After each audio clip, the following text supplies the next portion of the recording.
Isra Miraj Nabi Muhammad sebenarnya adalah perjalanan luar angkasa. Kalau kalian baca buku Misteri Piramida dan Sphinx ini, kalian bisa menemukan sesuatu yang mind-blowing. Dimana setelah kalian baca buku ini, kalian pikirannya bisa mengarah ke bisa saja Isra Miraj yang dialami oleh Nabi Muhammad sebenarnya adalah perjalanan luar angkasa. Isra Miraj adalah perjalanan spiritual Nabi Muhammad yang terjadi dalam waktu 1 malam saja, dan sebenarnya merupakan 2 peristiwa yang berbeda. Isra merupakan peristiwa perjalanan yang dilakukan oleh Nabi Muhammad dari Masjidil Haram menuju ke Masjidil Aqsa. Pada saat itu, Nabi Muhammad melakukan perjalanan menggunakan buraq. Sementara Mi'raj merupakan peristiwa perjalanan Nabi Muhammad dari bumi menuju ke langit ketujuh dan dilanjutkan ke Sidratul Muntaha bertemu dengan Allah Subhanahu wa Ta'ala untuk menerima perintah mendirikan sholat secara langsung. Sidratul Muntaha sendiri sangat mirip dengan kondisi lubang hitam dan lubang cacing yang menjadi objek penelitian fisika kuantum akhir-akhir ini. Ini banyak dijelaskan dalam buku Teori Segala Sesuatu berikut ini. Walaupun masih perlu penyelidikan lebih lanjut, bisa jadi lubang cacing yang berada dalam lubang hitam merupakan portal ke dimensi semesta yang lain. Inilah yang membuat perjalanan luar angkasa bisa dilakukan dalam waktu yang sangat singkat.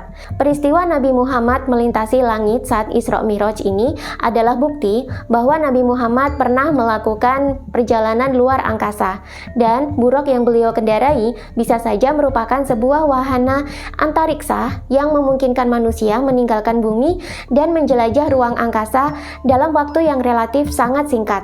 Sebenarnya, kisah perjalanan Nabi kuno ke luar angkasa tidak hanya terjadi pada Nabi Muhammad saja. Dalam buku Misteri Piramida dan Sphinx ini dikisahkan, sebenarnya Nabi Idris, salah satu generasi Nabi awal setelah Nabi Adam dan Nabi Syis, juga pernah melakukan perjalanan ke luar angkasa dengan proses yang mirip dengan Isra Miraj Nabi Muhammad. Setelah melakukan perjalanan ke luar angkasa itulah, Nabi Idris banyak mendokumentasikan dan mengajarkan ilmu pengetahuan kepada umatnya.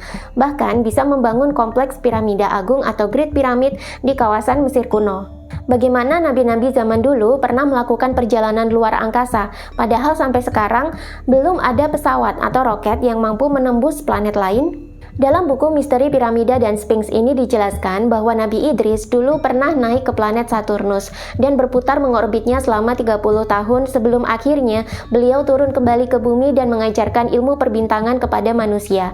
Karenanya dalam buku ini, Nabi Idris dianggap sebagai astronot pertama. Cerita lain juga ada di buku tersebut. Nabi Idris pernah diangkat ke langit ketujuh dan ada pula cerita bahwa Nabi Idris memiliki cerita sendiri dengan malaikat maut. Ia meminta Allah untuk memberinya rasa kematian. Kemudian ia juga meminta Allah untuk menunjukkan rupa malaikat Ridwan dan memasukkannya ke dalam surga. Dan di sana Nabi Idris tidak keluar-keluar dari surga sebelum usianya 150 tahun. Dalam buku ini juga dituliskan sebuah riwayat dari Abu Al-Fida yang menceritakan sisi lain dari peristiwa perjalanan luar angkasa Nabi Idris. Ia mengatakan, satu malaikat membawa Nabi Idris ke langit keempat. Lalu malaikat maut bertemu dengannya saat dia dalam perjalanan ke bumi untuk mengambil ruhnya. Dan menurut riwayat tersebut, malaikat maut berhasil mengambil ruh Nabi Idris di langit sebelum Nabi Idris sampai ke bumi. Dalam cerita perjalanan luar angkasa yang dilakukan oleh nabi-nabi kuno, di sini kita lihat selalu ada 2 hal yang menjadi poin dalam cerita tersebut. Yang pertama, selalu ada malaikat yang mengantar nabi melakukan perjalanan. Yang kedua, perjalanan selalu dikisahkan melintasi langit hingga beberapa lapis langit. Dalam fisika sendiri, seperti yang diceritakan dalam buku Teori Segala Sesuatu dan Kosmos ini, disebutkan bahwa langit itu bukan hanya tempat awan dan atmosfer bumi berada, tapi langit adalah seluruh isi alam semesta tempat bintang, asteroid, planet, komet, dan lubang hitam berada. Sehingga bisa dikatakan bahwa peristiwa Isra Miraj atau peristiwa lain yang sejenis adalah perjalanan luar angkasa melintasi antar planet, bahkan antar bintang. Malaikat sendiri adalah makhluk yang terbuat dari cahaya, dan dalam kisah-kisah agama, malaikat selalu dikisahkan turun dari langit. Bisa jadi malaikat di sini adalah makhluk ekstraterestrial yang memasuki bumi melalui langit. Uniknya, dalam buku Sejarah Dunia yang disembunyikan sendiri disebutkan, pada masa-masa peradaban yang kurang lebih semasa dengan zaman Nabi Adam hingga Nabi Nuh, manusia ternyata terbiasa hidup berdampingan dengan makhluk-makhluk ekstraterestrial. Namun makhluk-makhluk tersebut oleh masyarakat kuno dianggap sebagai dewa atau malaikat, dan dianggap sebagai makhluk rohani atau terbuat dari ruh. Dalam kitab Sirul Asrar sendiri disebutkan bahwa ruh manusia juga terbuat dari cahaya ilahi yang disebut sebagai Nur Muhammad. Dan karena ini terbuat dari cahaya, maka sesuai dengan hukum fisika yang dijelaskan dalam buku Kosmos dan Teori Segala Sesuatu ini, cahaya sampai sekarang ditetapkan sebagai partikel yang bergerak paling cepat di alam semesta. Tidak ada yang bergerak lebih cepat daripada kecepatan cahaya. Carl Sagan sendiri dalam bukunya yang berjudul Kosmos menyebutkan, saking cepatnya sebuah cahaya bergerak, sinar matahari pun hanya memerlukan waktu 8 menit saja untuk sampai ke bumi. Padahal jarak bumi dengan matahari sendiri berkisar 149 juta kilometer. Dari sini, perjalanan Isra Miraj atau perjalanan luar angkasa lain ala nabi-nabi kuno yang mirip Isra Miraj itu bisa terjadi dalam waktu singkat jika manusia bergerak dalam kecepatan cahaya. Itulah kenapa selalu ada kisah malaikat yang mendampingi peristiwa perjalanan luar angkasa ini. Dan salah satu kemungkinan manusia bisa melakukan perjalanan luar angkasa adalah manusia berkelana menggunakan ruhnya tanpa jasad karena ruh manusia itu terbuat dari cahaya.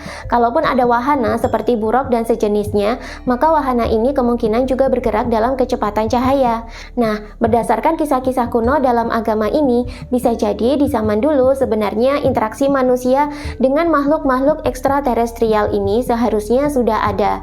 Dan bahkan manusia dengan tingkat spiritual dan kesadaran tertentu bisa mengeluarkan tubuh cahayanya atau ruhnya keluar dari jasad dan meninggalkan bumi bersama malaikat untuk menuju ke langit-langit tertentu, yang bisa diasumsikan bisa saja para nabi dulu mengunjungi tata surya, planet, atau galaksi lain.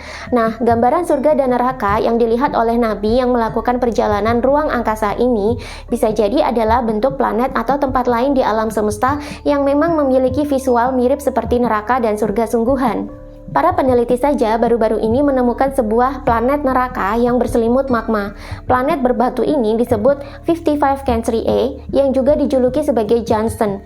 Planet ini mengorbit bintangnya begitu dekat sehingga 1 tahun hanya berlangsung selama 18 jam. Jarak yang sangat dekat ini membuat permukaannya menjadi lautan lava raksasa. Bagaimana dengan surga? Tidak menutup kemungkinan juga para nabi itu menemukan planet atau tempat lain di semesta yang sangat indah dan nyaman untuk ditinggali.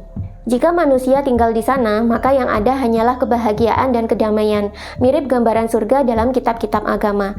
Lalu, kenapa nabi-nabi zaman dulu bisa melakukan perjalanan luar angkasa tanpa menghabiskan biaya dan upah yang besar untuk membuat pesawat luar angkasa yang mahal seperti di zaman sekarang? Bisa jadi, ini karena tingkat spiritual mereka yang sangat tinggi. Ketika manusia memiliki tingkat spiritual dan kesadaran yang tinggi, manusia akan memiliki energi yang sangat besar. Interaksi dengan makhluk-makhluk ekstraterestrial sejenis malaikat ini memang memerlukan energi yang sangat besar, namun ringan, bahkan tidak bermassa. Yang bisa melakukan ini adalah ruh manusia itu sendiri. Sedangkan para nabi adalah manusia dengan kesadaran spiritual yang tinggi, sehingga mereka bisa membedakan kesadaran murni mereka atau ruh sejati mereka dengan jasad.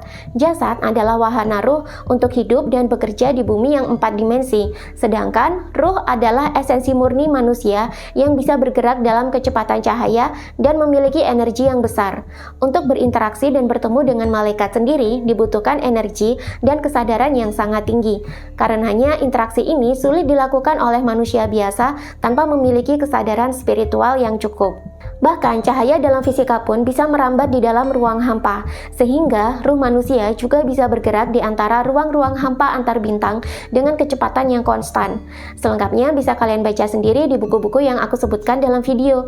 Untuk mendapatkan bukunya, klik keranjang kuning di TikTok aku. Dan jangan lupa juga ikuti live-nya di TikTok setiap hari jam 9 malam kalau tidak ada halangan.